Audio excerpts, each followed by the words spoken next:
Okay, what you see right here is, listen, I started out by just cutting my green onions. Of course, I cut off the roots on the end, and then I want to chop them.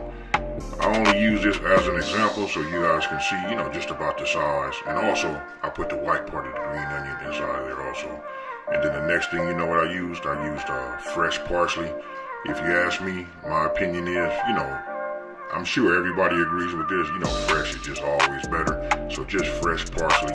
I made a lot of it because I like to use it for garnish. And listen, it brings an amazing taste to it.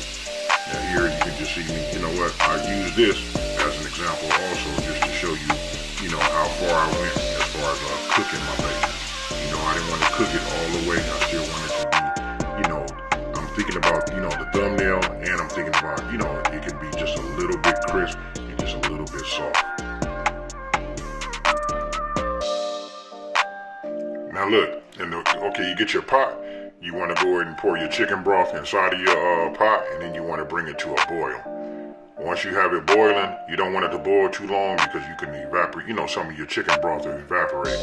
So now you just want to get your, get your 1 cup of uncooked grits.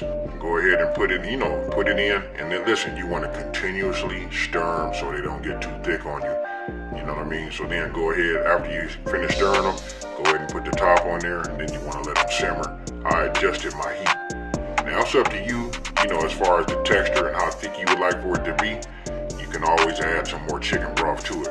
Here you can see that I'm adding some butter. Those were 3 tablespoons of butter, salt and pepper. You know what I mean? And then listen, while it's hot, you want to just keep stirring it. You know what I mean? And again, you're looking for the texture that you would like to eat your grits in. I like mine a little thick.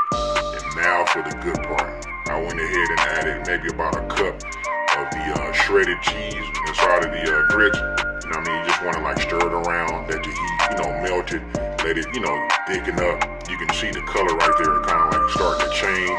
And then after that, right there, okay, so look, what you're seeing right there is, listen, I'm just checking the texture. I like that. And then I went ahead and dumped the rest of the cheese in there. And that was 2 cups of cheese.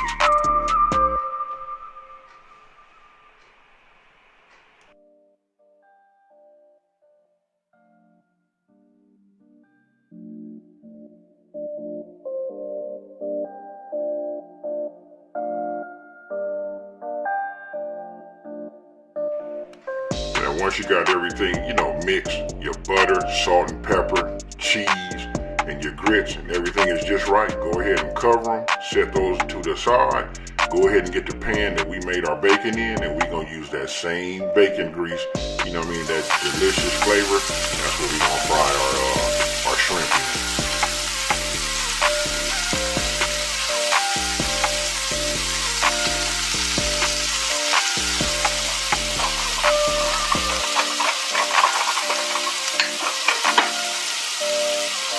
Now remember, it doesn't take long for your shrimp to come out right. We want to use a medium-high heat, so right here I'm sprinkling, Tony's on there, that Creole seasoning. It's up to you whatever type of seasoning you'd like to use, but I just chose to use Tony's. That was awesome. And then right here you can see I'm using the minced garlic. And listen, again, it doesn't take long. So what you want to do is, look about 2 to 3 minutes on medium-high heat. So as you putting in the rest of your ingredients, as you see right there, once I get them in there, and then we're going to start to flip them over, and then we're going to go back over the top and then start putting a little bit more seasoning on the other side. And if you want to know how you can see, listen, if you want to know how your shrimp is cooking, if you look at the bottom of the shrimp, you can see where it starts to turn, instead of it being that raw pink looking color.